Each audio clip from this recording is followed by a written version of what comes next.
Olá, bom dia. A paz do Senhor a todos, que todos estejam na graça de Deus.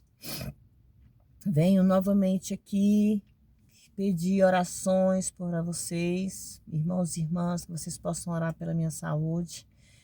Eu sei que uma corrente de oração imensa é uma corrente, tanto faz pequena como grande, Deus está à escuta. Então peço que vocês orem por minha saúde, porque nós sabemos que o inimigo se levanta todos os dias contra nós, né? Mas eu creio que nenhum problema é maior que o Deus que nós servimos. Amém? Vamos dar continuidade à nossa palavra, à nossa leitura bíblica, que fica no livro de Marcos. Hoje nós iremos entrar, irmãos, no capítulo 6.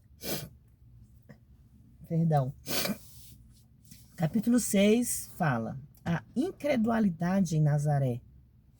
Aqui está falando sobre as incredulidades. Aqui está falando sobre as incredulidades, né? Inclusive nos dias atuais, né, irmãos? Quantas incredulidades existem.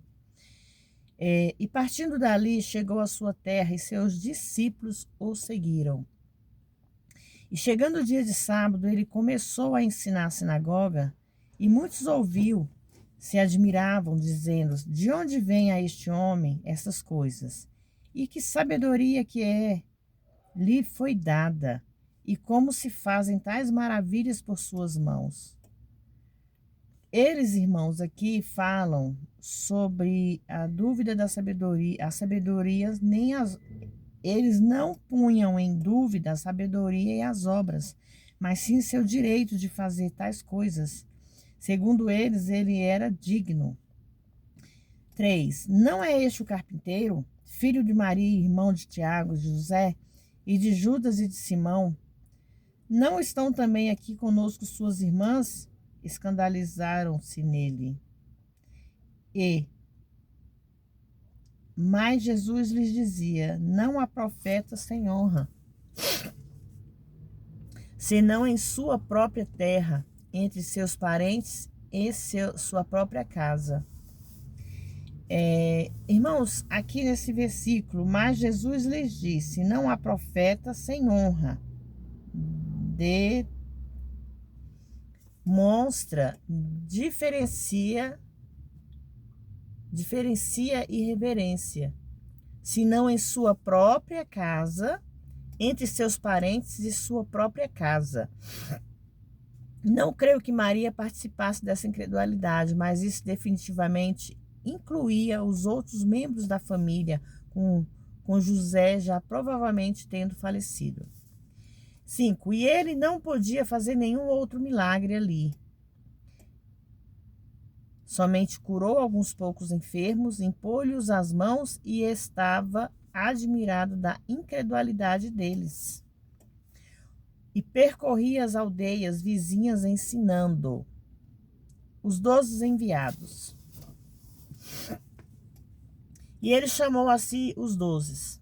Começou a enviá-los os 2 em 2 e lhes deu poder sobre os espíritos imundos.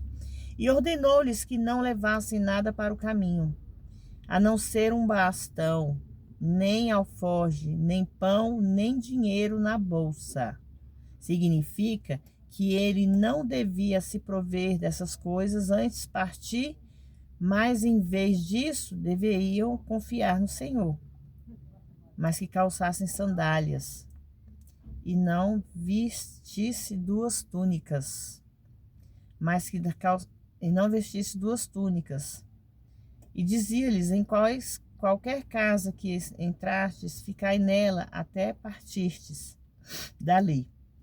E todos aqueles que não os recebessem vos ouvirem, nem vos ouvirem, saindo dali, sacode o pó que estiver debaixo dos vossos pés, em testemunho contra eles. Em verdade vos digo que mais tolerância haverá a Sodoma e Gomorra no dia do juízo que naquela cidade. E saindo eles pregavam que o povo se arrependesse, expulsavam muitos demônios, e ungiam com óleo muitos doentes e curavam. João Batista foi decapitado, e ouviu o rei Herodes a fama de Jesus, porque seu nome se tornava notório, e disse João: o que batizava ressuscitou dos mortos, e por isso esses poderes miraculosos operam nele. Perdão.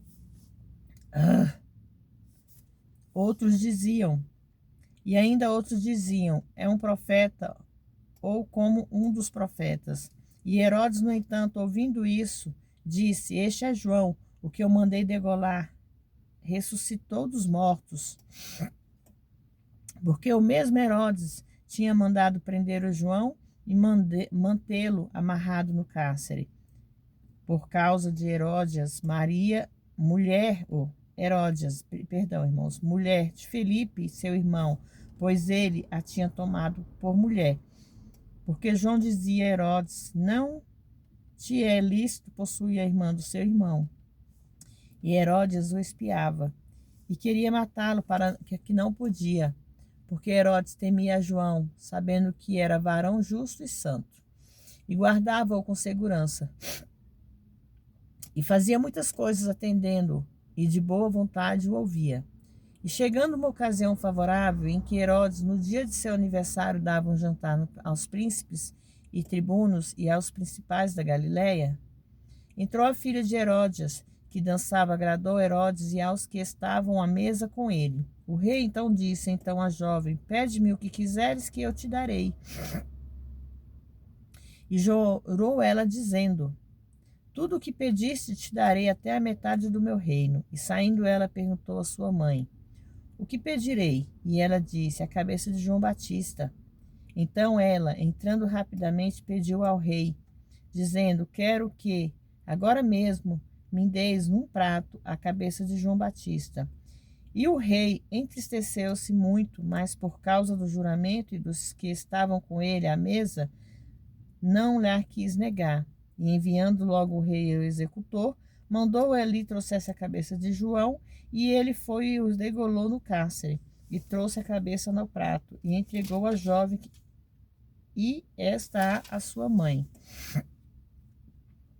E ouvindo isso, os discípulos foram e tomaram o seu corpo, e o puseram num sepulcro. E assim, irmãos, termina a vida e o ministério do maior profeta que jamais viveu. Jesus alimenta 5.000. E os apóstolos se ajuntaram a Jesus e contaram tudo o tanto que tinha feito com o que tinha ensinado. E lhes disse, venha vós, aparte um lugar deserto e descanse um pouco, porque eram muitos os que iam e vinham, que nem mesmo tinham tempo para comer. E se foram num barco até um lugar deserto. E a multidão viu a partir e os partir, e muitos o conheceram. E correram para lá, muitos a pé, e todas as cidades, e ali chegaram até antes do que eles. E aproximava-se dele. E saindo Jesus, viu grande multidão, e teve compaixão deles, porque eram como ovelhas que não têm pastor. E ele começou a lhe ensinar muitas coisas. E como o dia já fosse muito adiantado, os seus discípulos chegaram a ele, dizendo, o lugar é deserto, e o dia já era muito adiantado. Despede-se para que os vão aos campos e aldeias ao redor e comprem pão para si, porque não têm o que comer. Eles, porém, respondendo, lhes disse, dá-lhes-vos de comer. E lhes disseram, iremos nós e compraremos 200 denários de pão para lhe darmos de comer? E ele lhes disse, quantos pães tendes? Ide ver, e sabendo os 5 e 2 peixes. E ele lhes ordenou que fizesse assentar todos os grupos sobre a grama verde. E assentavam-se, repartindo em grupos de 100 e 100, e de 50 e 50. E ele tomou os 5 pães e os os peixes. Olhou para o céu e abençoou, partiu os pães e o deu seus discípulos para que o pudessem diante deles repartir os 2 peixes com todos. E todos comeram e ficaram satisfeitos. Recolheram 12 cestos cheios de peixes, de pão e de peixes. E os que comeram eram 5.000 homens. Jesus anda sobre o mar. E logo obrigou os seus discípulos a subir para o barco e ir diante deles para o outro lado, Betsaida. Enquanto isso, ele despediria da multidão. E depois que os despediu, foi ao monte para orar. E sobrevindo à tarde, o barco estava no meio do mar e ele sozinho em terra.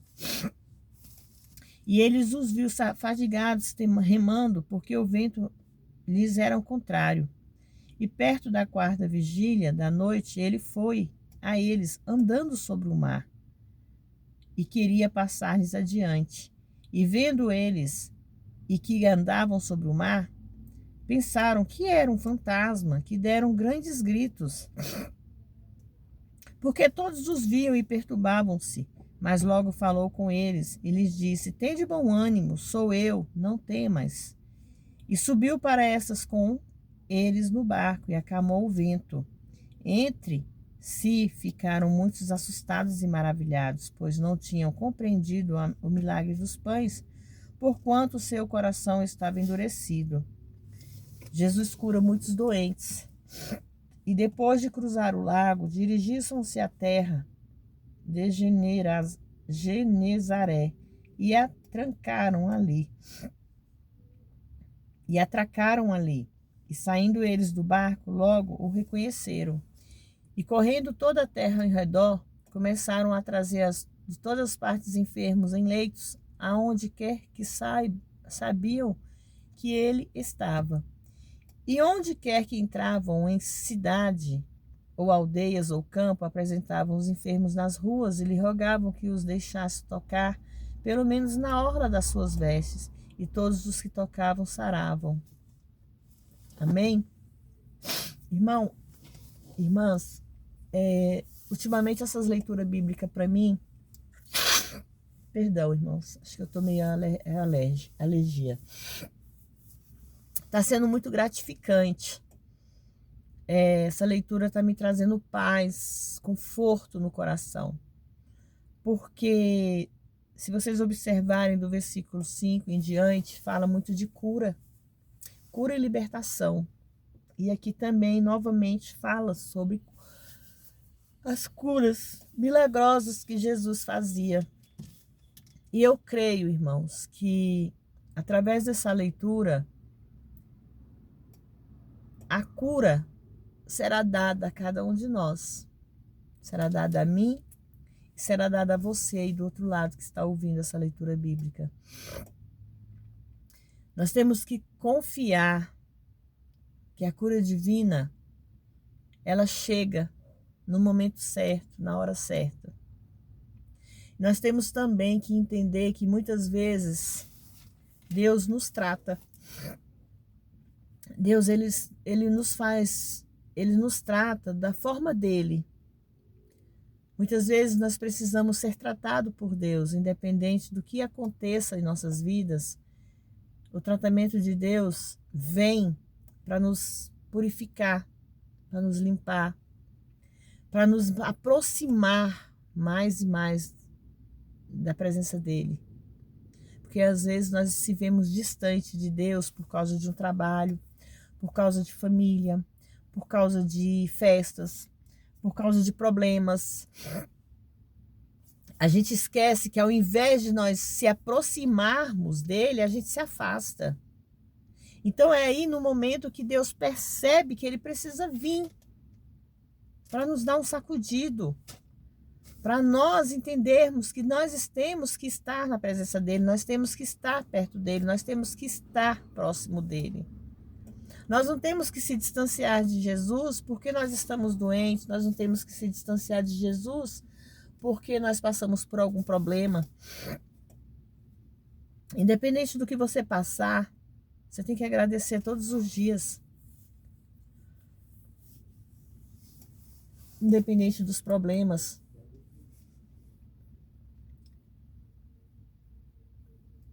Independente dos problemas, irmãos, você tem que agradecer. Ser grato. Ser grato pela vida, ser grato pelo caminhar, ser grato pelo respirar, ser grato pela sua casa, pelo seu alimento, ser grato pelos teus filhos. Agradeça a Deus, irmãos. Independente de você estar doente ou não, de você estar com problema ou não. Independente de você ter uma perda ou não, agradeça a Deus. Porque Deus, Ele é o único que pode nos acalmar. Ele é o único que pode acalmar as tempestades da vida. Ele é o único que pode nos dar refrigério. Eu peço oração para vocês. Eu andei meio atribulada esses dias, preocupada. Aí ontem eu ouvi uma palavra que me edificou muito, sabe? Que levantou muito o meu ânimo, que me mostrou que eu não estou sozinha, que Ele sempre esteve comigo e sempre está comigo. E na hora certa Ele manda a resposta que você precisa. E para a honra e glória do Senhor, eu recebi a resposta de Deus ontem.